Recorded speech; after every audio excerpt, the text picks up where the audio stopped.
ಇಂದಿರಾನಗರದಲ್ಲಿ Mercedes ಪ್ರಯಾಣಿಕನಿಂದ bike ಸವಾರನ ಮೇಲೆ ಹಲ್ಲೆ. Viral video ಆಧರಿಸಿ ಕ್ರಮಕ್ಕೆ ಆಗ್ರಹ. ಬೆಂಗಳೂರಿನ ಇಂದಿರಾನಗರದ 12ನೇ ಮುಖ್ಯ ರಸ್ತೆ ಸಿಗ್ನಲ್ನಲ್ಲಿ ಮರ್ಸಿಡಿಸ್ ಕಾರಿನಲ್ಲಿದ್ದ ವ್ಯಕ್ತಿಯೊಬ್ಬ ಬೈಕ್ ಸವಾರನ ಮೇಲೆ ಸಾರ್ವಜನಿಕವಾಗಿ ಹಲ್ಲೆ ನಡೆಸುತ್ತಿರುವ ಆತಂಕಕಾರಿ ವಿಡಿಯೋ ಸಾಮಾಜಿಕ ಜಾಲತಾಣಗಳಲ್ಲಿ ವೈರಲ್ ಆಗಿದೆ.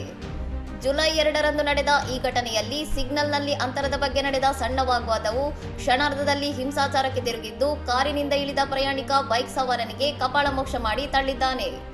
ಘಟನೆಯನ್ನು ತನ್ನ ಮೊಬೈಲ್ನಲ್ಲಿ ಸೆರೆ ಹಿಡಿದ ಲಕ್ಷ್ಮಣ್ ನಾಯಕ್ ಎಂಬುವರು ಇನ್ಸ್ಟಾಗ್ರಾಂನಲ್ಲಿ ವಿಡಿಯೋ ಹಂಚಿಕೊಂಡು ಬೆಂಗಳೂರು ಪೊಲೀಸರನ್ನು ಟ್ಯಾಗ್ ಮಾಡಿ ನ್ಯಾಯಕ್ಕಾಗಿ ಆಗ್ರಹಿಸಿದ್ದಾರೆ.